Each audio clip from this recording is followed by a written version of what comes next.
nuestros amigos y amigas, nos sentimos muy complacidos por su sintonía al inicio de esta miniserie Vida y Obra de científicos y científicas costarricenses, de su telerevista Espectro. Hoy les presentamos el primer capítulo, aquí desde la Biblioteca Nacional Miguel Obregón Lizano. Esta producción es un esfuerzo de Canal UCR para dar a conocer la trayectoria de nuestros científicos y científicas nacionales, quienes realizan un gran aporte al desarrollo del país. Conocerán la trayectoria de Juan Jaramillo Antillón, médico y ganador del Premio Magón de Cultura Nacional 2017. Además, verán la obra del politólogo Constantino Urcullo Fournier. Déjeme contarle que la Biblioteca Nacional ha ocupado varios edificios desde su fundación en 1888. Este inmueble se inauguró en septiembre de 1971 y en ese mismo año se trasladó al Ministerio de Cultura y Juventud. Hoy tenemos la vida y obra de un médico cirujano, quien es también filósofo y humanista, cuyas múltiples publicaciones, técnicas y divulgativas sobre ciencia, medicina, salud pública, entre muchos otros temas, han contribuido al conocimiento de estas disciplinas. Se trata del Premio Magón 2017, Dr. Juan Jaramillo Antillón, exministro de Salud durante la administración del presidente Luis Alberto Monge. Acompáñenos.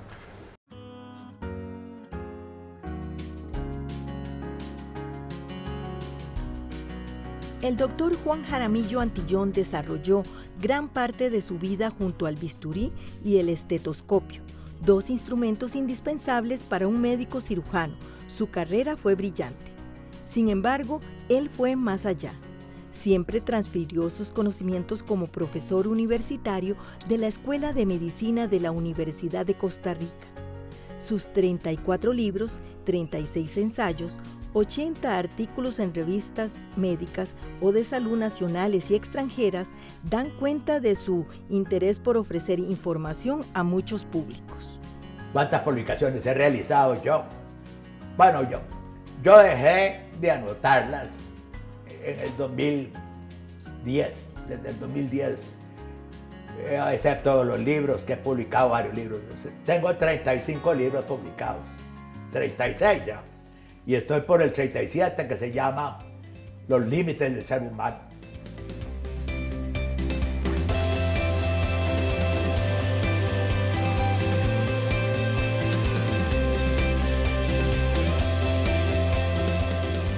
Del hogar formado por Juan Jaramillo y Arabela Antillón salieron dos médicos, él y su hermano Orlando.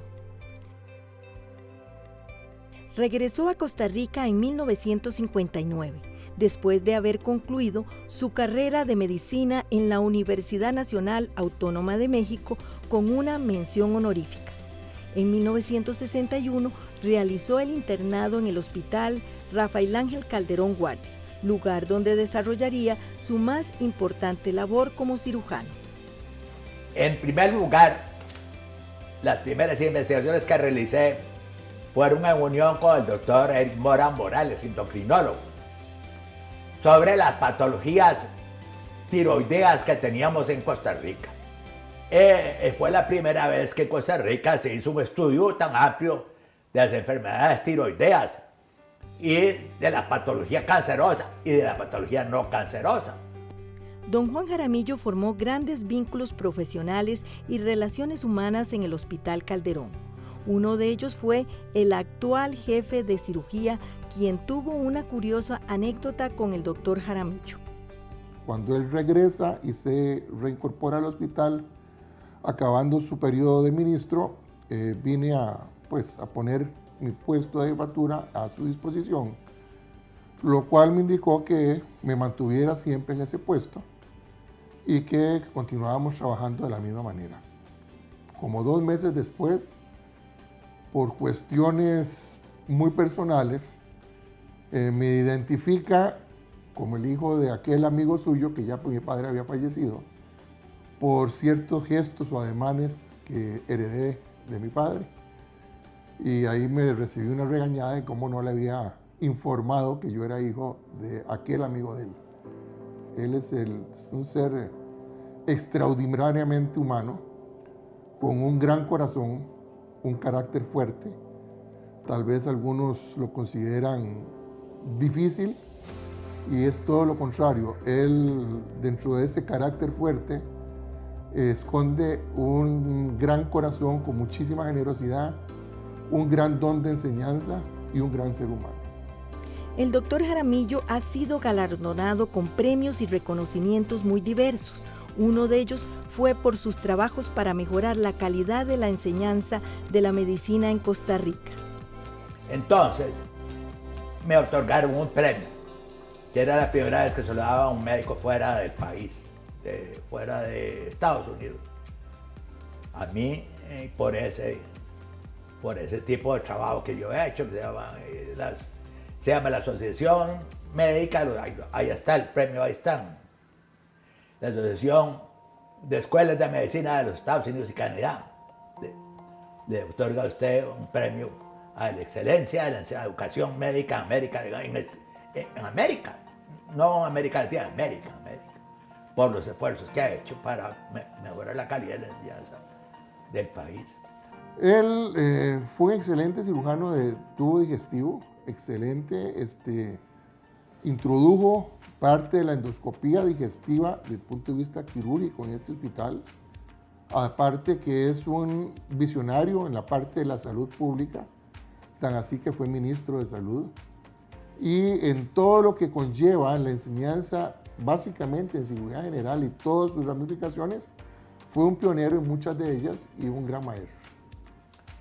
Cuando yo ingresé al hospital, yo era interno y luego fui residente del hospital, me daba cuenta de que los cirujanos operaban los cánceres del estómago, ya fueran chiquiticos o grandes, igual quitando el estómago sin disecar los ganglios. Y entonces, ya para esa época los japoneses habían llegado a un diagnóstico. Aquí en Costa Rica, la impresión que se existía era, de acuerdo con las experiencias del doctor Mario Miranda y el doctor Salas, el patólogo, era de que los carcinomas eran más malignos según la patología que tenían, por ejemplo, si eran intestinales o si eran diferentes a los intestinales. Unos eran más malignos que otros desde el punto de vista histológico. Él fue siempre profesor catedrático de la Universidad de Costa Rica, le encantaba enseñar, le sigue gustando enseñar. Desgraciadamente, pues tiene una limitación física que es la parte auditiva, pero a pesar de eso y ahora pues su parte física también, que también lo tiene un poquito limitado en su accionar, sigue enseñándonos a todos los que lo rodeamos. Yo frecuentemente me comunico con él a pedirle consejos vía internet y siempre sus consejos son sabios. Siendo ministro del gobierno de Luis Alberto Monge, desarrolló múltiples acciones para mejorar la salud del país. Durante su gestión se crearon las juntas de salud en todos los cantones del país, solo por mencionar un ejemplo. Y entonces decidimos, a nivel de los 61 cantones del país, crear las juntas de salud y seguridad social. ¿Para qué? Para que las comunidades empezaran a responsabilizarse por los cuidados de su propia salud. El jurado resumió las razones al otorgar el premio Magón.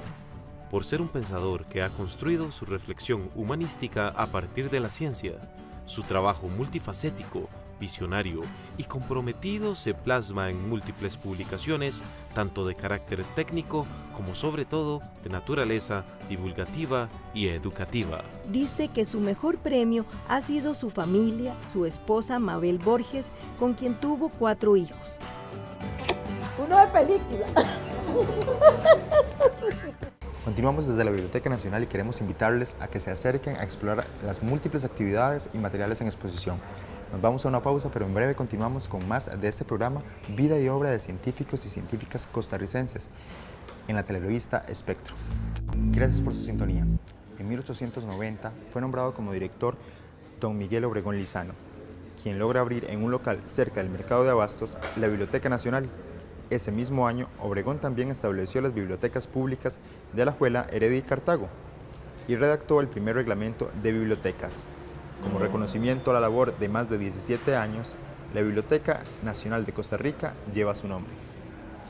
Alejandra Fernández, periodista y productora de este programa, ya se encuentra con Laura Rodríguez Amador, actual directora de la Biblioteca Nacional. Bienvenidas. Gracias, Cristian. Estamos aquí en la Biblioteca Nacional, en una de las salas cuyos visitantes vienen a hacer consultas. Nos encontramos con la directora general Laura Rodríguez Amador, con quien queremos conversar sobre actividades y los proyectos que desarrollan a lo largo del año y que tienen previsto también a corto y mediano plazo. Un gusto tenerla aquí en el programa de Vida y Obra de Científicos y Científicas Costarricenses. Además de guardar documentos, resguardar materiales físicos como libros y folletos, ¿qué otro tipo de actividades hace la Biblioteca Nacional? Gracias, Alejandra. La Biblioteca Nacional tiene un programa muy amplio de actividades culturales y educativas para público de todas las edades, desde niños hasta adultos mayores. Realizamos exposiciones de arte, exposiciones de documentos, realizamos conciertos de música, conferencias, talleres, cursos de alfabetización informacional para adultos, adultos mayores, talleres literarios, talleres de arte. En realidad es muy variado. Y durante todo el año hay más de 300 actividades gratuitas y estamos felices de que la gente venga, nos visite y participe en estas actividades. Además, ofrecemos servicios presenciales y virtuales. Y como parte de estos servicios virtuales, muchas de estas actividades también se transmiten en vivo, llegando a personas que por lejanía o horario no pueden asistir. Entonces, la biblioteca tiene un canal de YouTube y estas actividades se pasan, por ejemplo, las noches con escritores, los conciertos, conferencias. ¿Cómo van ustedes con la virtualización, la digitalización de todos los materiales? ¿En qué etapa se encuentran? Sí, claro, continuamos con el portal del CINAVI y se continúa la digitalización de documentos, de todo tipo de documentos, desde documentos periódicos, por ejemplo, desde 1833 más o menos, hasta periódicos, ahorita estamos en 1950, 60, pero también música y audios y fotografías, una cantidad. Se van mensualmente agregando al portal. Todo este material es de acceso abierto, gratuito, y la biblioteca tiene el propósito de ponerlo en las manos de cada persona y puede ser consultado desde computadoras o dispositivos móviles. Y es de muy fácil uso el portal del CINAVI. También ofrecemos cursos para los que quieren venir y aprender a usarlo, ¿verdad? Con todo gusto, inclusive sin curso, la persona viene y se le da una orientación. Actualmente supera los 160,000 documentos de Costa Rica. También nos gustaría saber qué otro tipo de proyectos a largo plazo tienen ustedes en la Biblioteca Nacional. Bueno, tenemos varios proyectos. Uno, por ejemplo, es la producción de información, de contenidos, tanto para las redes sociales como un proyecto muy hermoso con las radios de la Universidad de Costa Rica, que se llama Hechos Cotidianos de Costa Rica, y desde noticias publicadas en periódicos de Costa Rica desde el siglo XIX y principios del siglo XX, producimos contenidos de 2 minutos sobre diversos temas, y también estamos produciendo antologías a partir de los textos que crean los niños o jóvenes en los talleres de literatura. Todo esto se está publicando digitalmente. Estamos recuperando patrimonio nacional que nos faltaba, especialmente música y la parte sonora. Y tenemos convenios con instituciones, estamos trabajando en ir completando algunas partes, pero sobre todo difundirlo, no solo a nivel nacional, sino a nivel internacional, llevar nuestra cultura a todos y ponerlas en las manos de todos, en las aulas, en las casas, en el carro, porque está disponible para todos en muchas formas. Muchas gracias por esta información y continuamos con más de vida y obra de científicos y científicas costarricenses, pero también los invitamos a que se den una vuelta por la Biblioteca Nacional para que conozcan de todos los documentos, las posibilidades que van a encontrar aquí en actividades, sobre todo en estos meses del verano costarricense. Gracias, doña Laura, por esta información y un reconocimiento a su importante labor de preservar la historia de Costa Rica en forma física y virtual. Ahora nos separamos por un momento, pero en breve continuamos con más información aquí en su canal UCR. Continuamos con más información de la miniserie Vida y obra de científicos y científicas costarricenses. Presten mucha atención a la siguiente semblanza sobre un investigador con una larga trayectoria en las ciencias políticas. Abogado por un asunto circunstancial y politólogo por amor y pasión a esa ciencia social, con más de una decena de libros escritos, producto de cantidades de investigaciones en sociología política. Profesor de la Escuela de Ciencias Políticas de la Universidad de Costa Rica, analista político y consultor de organismos internacionales, entre muchas otras facetas. Se trata del doctor Constantino Urcullo Fournier. Acompáñenos a ver su trayectoria.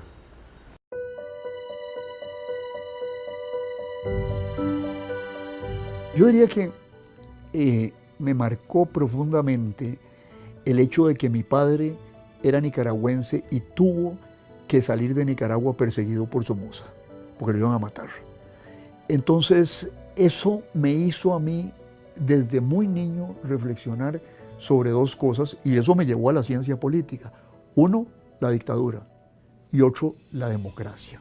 Constantino Urcullo Fournier ha sido profesor en la Universidad de Costa Rica desde la década de los 70, en donde también se ha desempeñado como director de la Escuela de Ciencias Políticas, además de investigador y profesor visitante de universidades en el extranjero.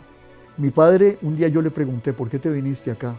Y me dijo, mire, yo me vine acá porque si yo me quedaba en Nicaragua, tenía que hablar. Y si hablaba, o me mataban o pasaba el resto de mi vida en la cárcel. Y busqué, y esto habla sobre la democracia costarricense, busqué un país donde yo pudiera hablar libremente. Profesores de la universidad lo consideran un hombre brillante que ha dejado huella en sus alumnos y entre ellos está el actual director de la Escuela de Ciencias Políticas. Constantino también en esa época, quizás eran los primeros años después de haber vuelto de sus estudios doctorales en París, y venía con un método de enseñanza muy particular que lo ha ido desarrollando, diría yo, hasta el día de hoy, que tiene que ver con, digamos, generar una capacidad de erudición respecto al análisis de los temas de política internacional. La cantidad de información que teníamos que buscar para justificar, digamos, un análisis nunca fue poca, tenía que ser mucha. Ha incursionado en diferentes líneas de investigación que van desde procesos de transición democrática, las guerras en Centroamérica y las relaciones internacionales, hasta los procesos electorales y la política interna de Estados Unidos. Su producción es fecunda y se refleja en una docena de libros escritos y diversas publicaciones en revistas de ciencias sociales.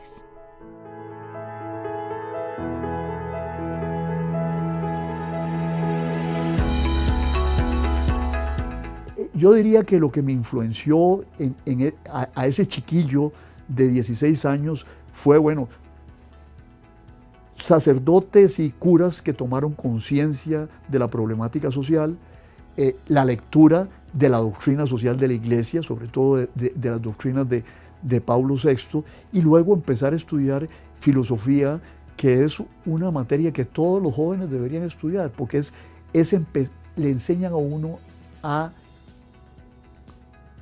pensar. Desde joven se involucró en luchas sociales. Convocó a sus compañeros a la toma de la Facultad de Derecho por defender a una compañera soltera embarazada, quien perdió los exámenes de fin de año, y los profesores se negaron a realizar los exámenes extraordinarios.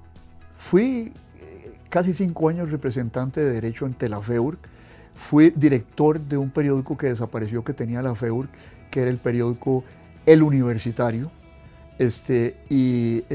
lo dirigí por un año y participé en todas las actividades de la FEURC de manera importante, particularmente recuerdo dos episodios, uno el 70 de Alcoa, que fue un elemento definidor para nuestra generación con respecto a la política, y luego en la huelga que hicimos contra la bananera en el año 71.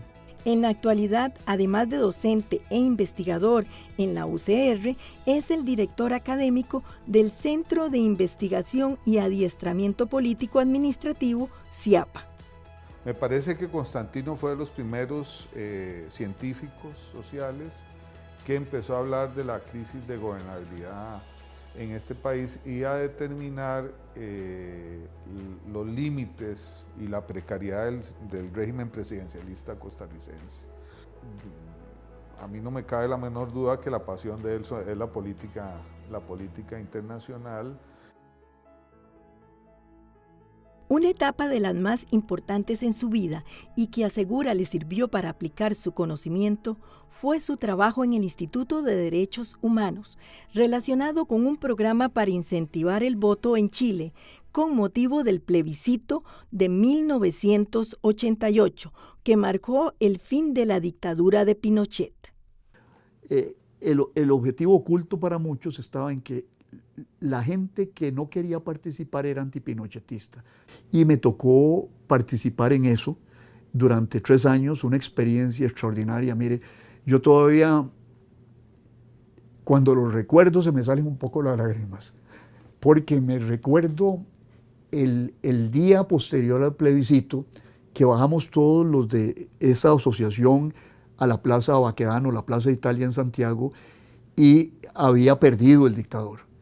Y empezó a bajar la gente espontáneamente con banderas de Chile, y los muchachos cantaban y bailaban en media calle festejando el fin de la dictadura. Entonces ahí es cuando uno se dice, valió la pena, ¿verdad?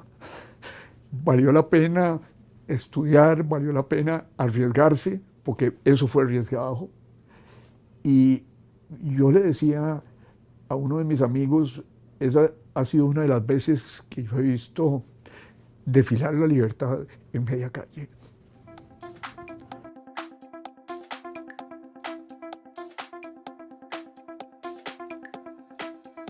Hay una fase que tal vez de la cual no me he referido, pero fue de su activismo político, ¿verdad? Sabemos que Constantino llegó a ser diputado, impulsó leyes interesantes, importantes, lo hizo acercarse a lo que podríamos denominar la política práctica, ¿verdad? Tan, digamos, rebajada de calidad, ¿verdad? Por la opinión pública. Y él es interesante cuando él regresa a esa experiencia y cómo empieza a transmitir esa praxis, digamos, cómo empieza a incluso, creo yo, que a generar una especie de pensamiento crítico contra esa práctica, con algunos formatos prácticos con los cuales él no compartía hacer la política, ¿verdad? Su capacidad y experiencia profesional lo han llevado a trabajar en diversos ámbitos como el análisis del entorno sociopolítico costarricense. Los politólogos que utilizan las estadísticas han hecho un progreso en el campo de la ciencia política, y yo creo que son importantes el análisis cuantitativo, pero también siento que hay que hacer análisis de la estructura del sistema político, hay que hacer análisis de la estructura institucional, hay que hacer análisis de los actores políticos y no atenerse exclusivamente a las encuestas para analizar qué es lo que está sucediendo en el panorama político. Constantino es un profesor muy accesible, ¿cómo se llama? Muy entrador, le diríamos nosotros, ¿verdad? Él sigue dando clases con muchísima pasión. Creo que hay gente que matricula el curso de él, aunque no tenga que matricularlo en esta universidad, porque seguramente ha leído alguna columna, algún artículo, él es muy activo. Participa en los medios de comunicación como analista político, aunque sin duda tiene un reconocimiento por su participación como conductor del programa Desayunos de Radio Universidad.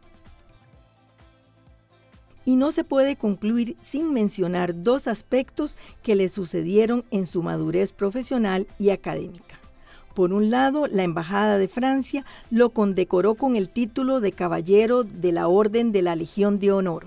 Y por otro lado, con gran éxito, el doctor Urcullo se ha dado la tarea de amalgamar el Observatorio de Estados Unidos, un proyecto del Centro de Investigación y Estudios Políticos con el objetivo de analizar la política interna de los Estados Unidos.